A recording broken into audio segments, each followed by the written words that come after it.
CBS NEWSPATH. Things gon' change when I really hit the field. Undefeated champs, man, you know what's the deal. Tryna find a kid, I'm in the field doing drills. Boy, you just a sucker, you ain't never keep it real. 3 rings in my hand, I'm a warrior to the max.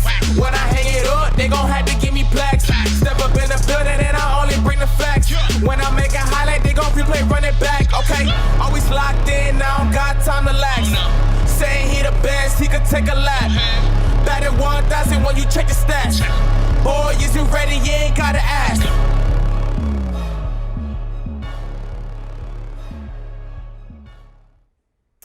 Welcome back to Just Winning. I'm your host, John Whitley. We've got a great show for you today. It's been an awesome week in the sports world. We got March Madness is now in full swing after the conference tournaments leading into the big NCAA tournament. And it's also been a crazy week in the NFL. A lot of movement so far in free agency. So we're going to get into all of that and more. First, let me introduce to you our guest, our California guy, my good friend, the host of Bets, Robert Husby. Robert, how are you doing today, man?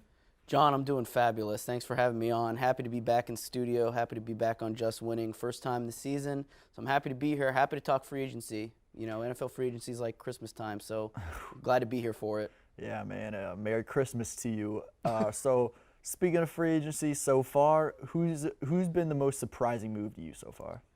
Yeah, I mean, there's been quite a few. You know, you can bring up Aaron Jones. I think you can bring up, you know, the Jets actually splashing some cash on a pretty deflated team. But also, I think really the overall best and really surprising signing was the Browns getting John Johnson III from the Rams. You know, the Rams, it wasn't a shock. That's not the surprise that they let John Johnson III go. They have a lot of cap issues. You know, they can't really fit him under the cap. It makes sense. But I think it's a surprising move for the Browns. You know, the Browns already have a pretty strong defense. They do need that help over the top. They need that help, you know, in the backfield. So I think getting a guy like John Johnson III who can step up in plays and, you know, he can make tackles. He's a big disruptor, gets his hands, you know, in there when guys are trying to go for the deep ball. He's a phenomenal safety. I mean, really, 25 years old, one of the most underrated safeties in the league. It's a great signing for the Browns. And I think already, again, a really strong Browns defense, they're getting even stronger and they're addressing a position of need. And they're gonna be a force next year, the Browns. I mean, I know we say it every year now, it seems like, because they have such a stacked team, but you get Odell back, now you're upgrading your defense even more. I think they're in a nice position right now. Yeah, absolutely, man. I'm glad you brought up John Johnson because this is a guy I've been watching for a while now. And he's really one of the most complete safeties in football right now. You know, you can put him single high and he can cover the whole field. You can put him down in the box and he can hit, he can make plays, he'll force the ball loose. So really a guy who can, one of those guys who the Browns can bring in, and he's going to be one of the ones who helps them get over the hump if they're going to make that Super Bowl run and, you know, get Baker Mayfield a ring. So I'm super excited to see what he brings to the table there. To me, the most surprising signing was the Patriots getting Hunter Henry after they'd already signed Jonnu Smith. You know, now they've got a great tight end tandem. You know, Bill Belichick loves to stack up the tight ends. So it's going to be really cool to see. Hopefully he can stay healthy, stay on the field, and retaining Cam Newton. This could be a really, really exciting offense to watch next year, I think. Yeah, I mean, listen, you go from having Ryan Izzo and, you know, a bunch of just really bad tight ends to now 2 legit top 10 tight ends. I mean, I think Jonnu Smith's a top 10. I don't know if Hunter Henry's pretty close to it. You know, they're paying them both about $12.5 million. But listen, I think the Patriots have always been an offense under Belichick and McDaniels that have really relied on the tight end option. And now you have 2 really good tight ends. So now it kind of fills the gap that Ron Gronkowski left. You know, now you have some tight end play. And listen, this is the biggest problem with the Patriots last season. No receivers. I mean, Cam played terrible last season for the most part. He was okay, but, you know, he goes from having nobody to throw to except Jacoby Myers to now 2 legit tight ends, Jacoby Myers and, you know, obviously, you know, they've added a couple other guys as well, but I think, you know, they're starting to turn the offense around a little bit at least. I mean, getting the 2 tight ends, you know, they had the cap space. Bill Belichick, you know, don't give that man money because clearly he's willing to make moves. So yeah. It's you know, it is surprising that they got 2 tight ends, but it definitely fits their offense. Yeah, and I think it's really huge for them because this is a team for a while now. I don't think they draft receivers well. I don't think they develop receivers well, but they've been successful when they have great tight ends. They have great tight ends. Here's my issue though. Hunter Henry, very injury prone. Cam Newton, very injury prone. You know, if one of these guys goes down, they're going to have a huge dip in production. And they're in a very competitive division right now with the Buffalo Bills. So I think, you know, watch out for these injuries. I think ultimately, I really don't know, despite the movement, I still don't have the Patriots as a playoff team next year. I just don't. Yeah, I mean, it's tough. You know, I think this division now is actually starting to be competitive again. You know, you have the Bills, who are the very clear-cut favorite. I don't think that's changing. The Bills are very clear and far away the best team in the AFC East. You know, I think the Patriots will be better this year just by the fact that they actually have a receiving core and they actually have a couple tight ends. You know, they added Aguilar. Aguilar had a great season last year. We'll see if that continues. But no, absolutely. I think the Patriots, it's going to be hard for them to make the playoffs. You know, you still have the Dolphins, who knows what they're going to look like after free agency. They're in for a few wide receivers. You know, they have 3 first-round picks. They have a ton of draft picks in this coming draft. It's hard to say what's going to happen to the AFC East. And you even see the Jets investing in their team. I don't think the Jets are anywhere near the other 3, but the Jets are, you know, finally starting to add a little bit more. And now, you know, you're really starting to see the AFC East becoming a competitive division. And it's good to see, because for so long the Patriots just dominated that division and nobody came close. And now it's finally becoming a little bit competitive, at least. Mm-hmm. Yeah, I'm glad you brought up the Jets, because they sort of seem to be an interesting team each free agency. They made a big move yesterday getting free agent receiver Corey Davis, who, you know, he's a little bit more under the radar, but great utility receiver last year, had a career year, and really a DFC fantasy legend, since I know you're a bets guy. So what kind of difference do you see Corey Davis making for the Jets next year? Well, listen, when your number one is Jamison Crowder, I mean, you need a wide receiver. And I don't know if Corey Davis is a clear-cut number one. I think he's a very high number 2. We kind of saw before A.J. Brown got to Tennessee, we kind of saw that Corey Davis maybe isn't a number 1. You know, has a career year next to A.J. Brown last year. I think Corey Davis is going to do well in New York. It's just there's a lot of question with the Jets, and that's the thing. They have receivers now. They let Robbie Anderson walk a couple years ago to Carolina. Now they have Jamison Crowder, who's a great number 2. You have Corey Davis now. You know, there's not much depth after this. We'll see what Denzel Mims can do. He might be ready to take a next step up. But no, I think, you know, the Jets are starting to turn it around a little bit. I don't know what their plan is with Sam Darnold. I personally think you go in the draft, you go at number 2, you draft Sewell, you keep Sam Darnold, you see what Sam Darnold can do with a couple wide receivers and at least a good offensive lineman, because their offensive line is awful. So I don't know. I think the Jets, it's going to be really interesting to see them. But I think overall, Davis is a good addition for them. Robert, point blank though, do you think Davis is a legitimate number 1 wide receiver? No, I don't. I think he's a high number 2, low number 1. But that's what the Jets need. They need a lower number 1. That's what Jamison Crowder is. Jamison Crowder's a number 2. He's not a number 1. Yeah, but Robert, I don't think he's even a lower number 1. I think he's clearly a good number 2 or even a number 3. And that's really my issue with the Jets, is they keep getting these guys who are number 2s and trying to get them as their number 1. It's not going to help Sam Darnold, who frankly I don't think is it in the first place. But you know, it's a real issue for the Jets right now. They can't get that legitimate number 1 wide receiver. Yeah, no, and listen, it's going to be hard to convince number 1 wide receivers. Unless you're drafting them, it's going to be very hard to convince number 1 wide receivers to come play for you, especially because you have a history of the Jets just being losers. Yeah, there was, especially because, you know, there was hope from the fan base that they were going to go out and get Juju Smith-Schuster, who I think really is a legitimate number 1. I think, you know, just a few years ago, he was the Steelers' team MVP. So I think Smith-Schuster is a true number 1, but they couldn't land him. Where do you think we see Smith-Schuster going this offseason? Yeah, I mean, Juju could go a couple places. I could see Juju, you know, if the Chargers have cap space, I could see him with the Chargers. You know, I think that'd be a good option for him. That'd be a great receiving core right there. You had Smith-Schuster with Mike Williams and Keenan Allen. That'd be a great receiving core with Justin Herbert, who's proven to be, you know, a legitimate franchise quarterback. Yeah, absolutely. I mean, listen, you want to get Herbert as many weapons as you can. The kid proved it last year. Go get him some help. You know, Chargers could be a force if they actually get a pretty good wide receiver like Juju Smith already to a pretty good offense when they're healthy. Yeah, absolutely, man. And then you're a California guy. What do you see the Rams doing this offseason? They're done. I mean, besides restructuring contracts, which reportedly they're restructuring Ramsey, they're talking to Donald, they're talking to Cooper Kupp, they're restructuring Robert Woods as well. I mean, other than trying to get under the cap, I don't see them doing anything else. Their big free agency signing was Leonard Floyd. It was very important that they got an edge rusher like Leonard Floyd back. Played great last year. Not huge in the sack numbers, but you know what? That's okay. That's what Aaron Donald's for. But now you have Donald on one side, you have Leonard Floyd on the other. I mean, those are great guys to rush the opposing quarterback. And when the Rams were legitimately the top defense in the NFL in the regular season last year, you need to get that guy back. I know the Rams have bounced around edge rushers a lot because they can't really afford to keep them around, but now you're paying $17, $18 million a season for Leonard Floyd. I think it's an overpayment. That's what free agency is. But no, it was very important for the Rams defense to keep that guy around. Yeah, the Rams, they've certainly been a team that's tied up, but the big move they were able to make was bringing in Matt Stafford. As a Rams guy, how excited are you for that ad? Oh, I love Matt Stafford. I've always been on the Matt Stafford train. I really think Matt Stafford's an elite quarterback, but a lot of people would disagree with that. I think Matt Stafford really just never has had the talent around him in Detroit. It's just another team that's always been mediocre, and they just have never built around Matt Stafford.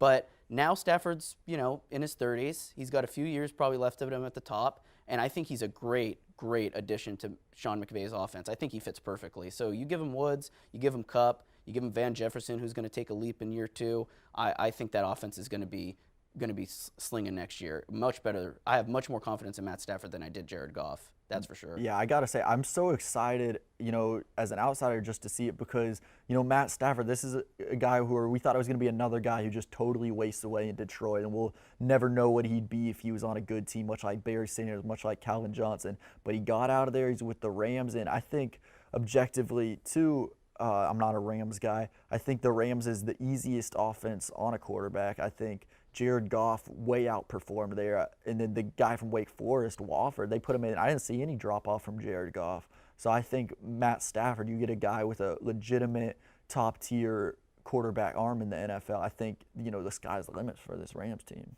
Yeah, absolutely. I mean, listen, the division, we were talking this about bets a couple weeks ago. The Seahawks might legitimately be the worst team in the NFC West now. I mean, with the questions with Russell Wilson and just the whole questions around that team, 49ers are going to be back healthy. The Cardinals added J.J. Watt already. That was kind of a key piece they were missing on their defense, which was their weakest point. And the Rams already being a threat in the NFC West, the Seahawks might end up being the worst team in that division. Yeah, absolutely, man. That'd be a crazy turnaround if they do. I can't wait to see what happens, especially, with so many big-name free agents still available. We're going to keep bringing you the coverage. Right now, we're going to take a quick break, and when we get back, we'll get into our Beast, Bust, and Best of the Week. Here's the story of a show creator who was gearing up to form a bigger crew. One's a California guy, a god of graphics. One hosted Girls on Deck. It's a story of a 4-year nightmare, which is finally coming to an end, thank God. And the new kid, a Packers lover. Tampa forever. So then one day all these people work together to face a year unlike one that's ever been. And his group rebranded in Orlando. That's the way we all became HGFN. HGFN. HGFN. That's the way we became HGFN. That's blasphemy. Welcome back. For those of you who are new to the show, this is our recurring segment where we reveal our Beast, Bust, and Best of the Week. The Beast of the Week being the player who impressed you most from the previous week. The Bust being the player or team who disappointed you the most from the previous week. And then the Best being the best team from the previous week. Robert, first time I've had you on this season. I'm super excited to see what you bring to the table. Who is your Beast of the Week? Yeah, well, it's hard to go off, the last week for this guy because obviously it's the NFL offseason. But my beast is Jameis Winston. I think this is Jameis Winston's probably last opportunity to get a starting job. Drew Brees is retired now, officially official. Saints are going to have a new quarterback next year. It's either Jameis Winston or Taysom Hill. I personally believe Jameis Winston's going to win that job out of training camp. So he's my beast simply because he's going to be a starting quarterback again for the most part. And, he started no games last year, featured a couple times, took a couple snaps. But listen, I mean, Jameis Winston has always been this guy outside of FSU who has incredible arm strength. Guy's got a great arm, but he's got brain dead football IQ and bad pass accuracy. So he'll go and throw you 30 touchdowns, but then he'll throw you, 30 interceptions. He'll throw a deep ball, and then the next play he'll throw, some 10-yard pass, and it'll get intercepted easily. It's just like, what are you doing? Yeah, it's unbelievable. I think with Jameis, he almost has sort of like the Brett Favre syndrome, where it's not his football IQ that's off. It's the fact that like he's almost arrogant in his arm, and he thinks he can actually get the ball in these places where he just can't. I think that's where a lot of the interceptions result from. But like you said, I think he's a beast of the week on the basis that, he is getting an opportunity. It's probably his last opportunity. And I don't think he could have a better situation for his make-or-break opportunity than being in New Orleans. Sean Payton sort of has that quarterback whisperer tag. Robert, when it comes down to it, do you think we see him limit the interceptions, and do you think he'll be great, or do you think he blows it?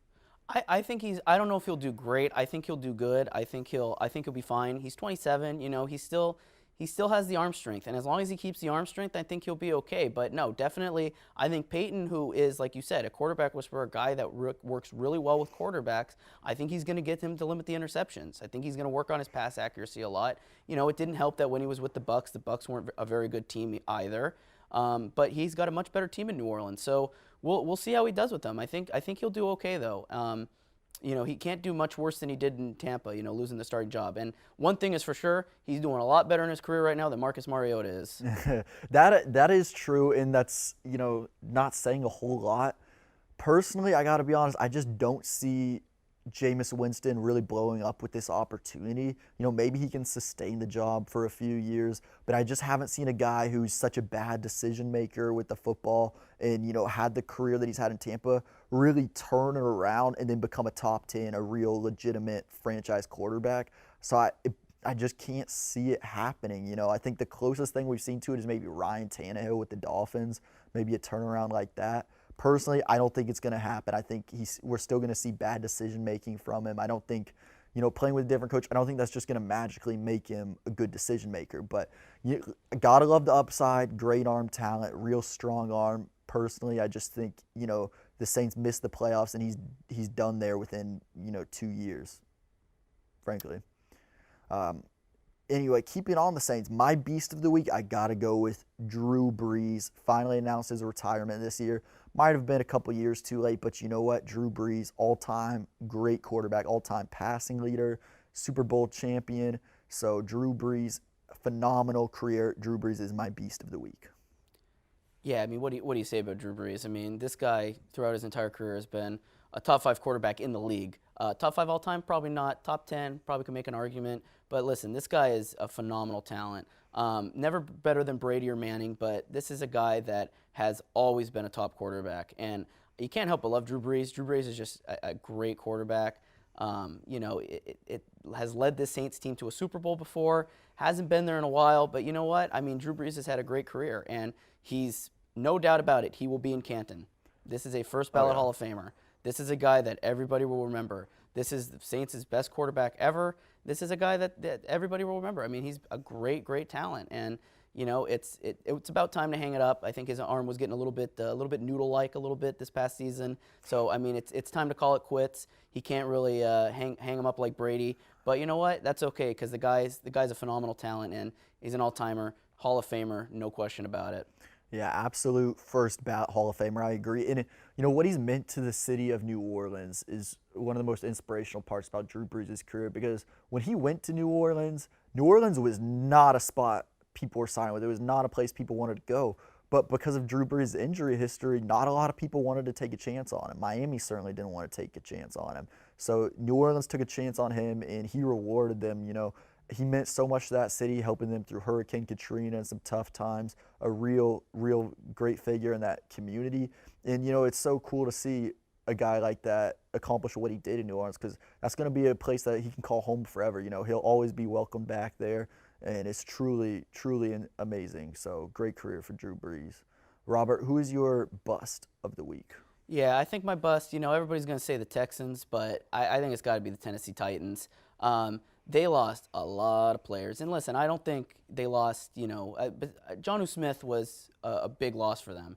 Losing Jonnu Smith, your starting tight end, losing a guy that can block for Derrick Henry and create those run lanes for him, that's a hole that's going to be left. Same with Corey Davis. I know Corey Davis had a career year last year, and now you don't have a number 2 wide receiver. They lose their number 3 in Adam Humphries as well. They lose Malcolm Butler. They lose Jadeveon Clowney. Now, granted, Jadeveon Clowney was awful last year, and the Titans' defense as a whole was awful. But now they have a bunch of holes to fill. They have a bunch of starting holes to fill. They've already added Bud Dupree, which I think, even though they overpaid him a little bit, guy's 28, guy's a great player, great edge rusher. They had no pass rush last year, so that already an improvement there. But no, I think they have a good offensive line. They'll be fine with Brown and Henry and Tannehill, but right now their offseason is pretty mediocre. I mean, they have a lot of holes to fill. They don't have a ton of cap space. They have about, after Dupree, I don't even know how much they had. They had about 15 to 18 million before Dupree was even on the books. So now I don't even know. So they're going to have a lot of holes on their offense to fill that it's going to put a lot of pressure on Derrick Henry and A.J. Brown to pick up that slack. Mm-hmm. Yeah, it's real. They're a real curious team right now. I think that Bud Dupree signing you mentioned, I think that was an absolute must for them. I think without signing him, their offseason is just a complete disaster right now. He's sort of the silver lining, especially if he can make a full recovery from his knee injury because, one of the most athletic edge rushers, I think he was the best edge rusher available this free agency because he's still in the prime of his career, unlike Von Miller, unlike J.J. Watt. And that defense, they've got some guys on the rise. Jeffrey Simmons, young guy, he's sort of a do-it-all D tackle. Rashawn Evans, really good linebacker, and then Byard in the secondary. So I think this team might be okay. They definitely have a lot of holes to address. There's no question. Corey Davis and Adam Humphries are a huge loss because they're getting so much utility out of Corey Davis this past year. You can't throw it to A.J. Brown every play, and Corey Davis really stepped up, got a lot of touchdowns for them. So I think some huge losses, some holes to fill. So that's sort of an underrated bust, and I think it's a really good one, Robert. My bust of the week, I got to go with Wichita State. This is a team where they had a lot of questions to answer going into the AAC tournament. They won the AAC regular season, so they had a lot on the line to prove themselves here, and they absolutely crumped. They barely beat USF, squeak out a 1-point win against them in their first conference game. And they go on, lose to Cincinnati, almost kept them out of the NCAA tournament. So to go from winning the AAC regular season to almost missing the NCAA tournament when if they win the AAC tournament, they're looking at, being a 2 through 4 seed. So huge bust of the week, huge really, I think absolutely the biggest bust in all of sports last week because of how much they had to gain and how bad they performed. Yeah, and representing the AAC, it ain't looking good for the AAC. Houston I don't think is much better. So Wichita State's going to have a tough game against Drake. That's how they get into the rest of March Madness to play USC. I don't know if Wichita State somehow manages to beat Drake, which I don't think they will. Wichita State's probably going to end up losing to USC. So I don't think Wichita State's going to go very much farther in this tournament. They could be out by Thursday. They could be out the game after. So, yeah, no, it's a great bust. I think, they go from great regular season to bad postseason. It's not what you want to see from the team that won your conference. Yeah, especially because, as a fan of this team, you're probably expecting them to run away with the conference every year. And they absolutely disappointed. I don't know if they win this play-in game Thursday, but if they do, I certainly don't have them being USC. So an absolute bust for Wichita State. Robert, who's your best of the week? Yeah, my best of the week is Tampa Bay Buccaneers. Listen, it's very hard to say you won the offseason already when it's so early in free agency and you really didn't sign anybody new, but that's okay because the Buccaneers didn't need to do it. Tampa Bay signed everybody they needed to re-sign. Signed Levante David back, signed Shaq Barrett back, signed Rob Gronkowski back, who, was putting up, wasn't putting up top tight end numbers, don't need him to. He's a red zone threat. And then, even extended Brady another year. So the Buccaneers have spent their cap well. As opposed to the Chiefs, they've actually managed their salary cap pretty well, and they're building this team back, and they're bringing everybody back. And I think, coming fresh off a Super Bowl, there's no reason why they can't go right back to the Super Bowl next year. They did everything they needed to do. People questioned, are they going to get David back? Are they going to get Barrett? Are those guys going to take the ring and go get the bag? They didn't. They're coming back home to Tampa, and they're going to go compete for another ring. And you can't help but say that's nothing but best. I mean, the Buccaneers are in great position for next year. Again, they don't need to add anybody. They have the draft for that. They're getting everybody back. So it's a very, very big offseason so far for the Tampa Bay Buccaneers. Yeah, no doubt. They are the literal best. They're on top of the NFL right now. They're the champs. They had some questions, coming in because a lot of their key players, as you mentioned, had contracts expiring. And I think what's so amazing is I feel like the way they were able to bring this guy back was simply because all of these guys love playing together so much. They wanted to keep the team together. Godwin was more than happy to sign the franchise tender. Where you know what, he could have got paid a lot of money if he leaves. He probably would have been the best free agent wide receiver available, in my opinion. And then, as you mentioned, Levante David, he absolutely amazed me in the Super Bowl, the way he was able to lock down Travis Kelce. If you have a linebacker who can cover Travis Kelce one-on-one, that's a guy to keep around. And then Shaq Barrett, an absolute elite edge rusher, able to bring him back too. Absolutely amazing for the Tampa Bay Buccaneers. Yeah, 100%. I mean, listen, the Bucs. Yeah, I didn't even mention Godwin. Like Godwin, getting him back and getting Evan. You already have Evans still. I mean, that's the definition of running it back. I mean, they are right now an elite team staying elite, and that's what you like to see. You want to see teams. You don't want to see them just cash in on one season. You want to see them go for multiple seasons. Yeah, absolutely, and also not to mention they were able to extend Tom Brady, already the oldest quarterback to win a Super Bowl. I can't even believe it. It's like at this point, how long is this guy going to go? He can be in a wheelchair out there, throwing the football. So I can't wait to see, how long he's able to extend his career. So absolute best Tampa Bay Buccaneers. My best of the week, I'm going back to the hardwood, to March Madness, to college basketball. The Oregon State Beavers. This is a team who was on nobody's radar. Their only hope of getting a bid to the NCAA tournament was running their conference tournament and winning the Pac-12 conference tournament. And against all odds, they were able to get it done. They'll be playing in the NCAA tournament. They've got the 12 seed. The 12-5 seed matchup historically is where we've seen a lot of upsets. And they're playing a Tennessee team who it looks like they're in a bit of a slump right now. So watch out for the Oregon Beavers in your brackets. Yeah, I mean, listen, Pac-12 and Pac-12, coming in as an underdog, this is it. This is what you live for March Madness. You love to see, these teams come in and just upset, some of the favorites and some of the higher seeded teams. I mean, we saw it with Loyola a few years ago where they just come in as these underdogs and they end up winning over everybody's hearts, and that's what you want to see. So Oregon State, absolutely, you might end up seeing a pretty fantasy-type season out of that. Yeah, and it's so cool because, as a fan of these teams, when your team is out of the conference tournament as it stands and you're watching, out of the NCAA tournament as it stands, and you're watching the conference tournament hoping for a miracle, the Oregon State Beavers were actually able to pull it off. So, absolute best of the week. Robert, speaking of March Madness, who do you have winning the whole thing? Oh, man. Thinking about it, I honestly think it's probably Gonzaga's year. I mean, listen, we were kind of talking about this before.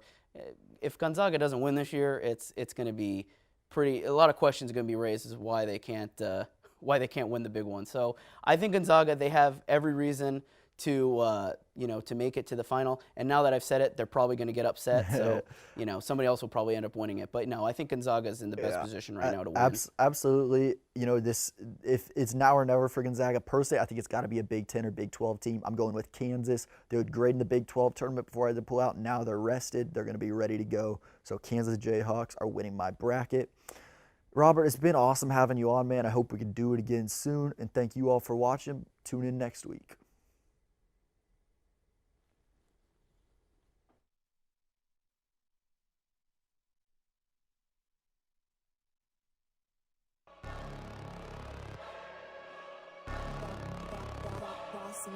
Things gon' change when I really hit the field.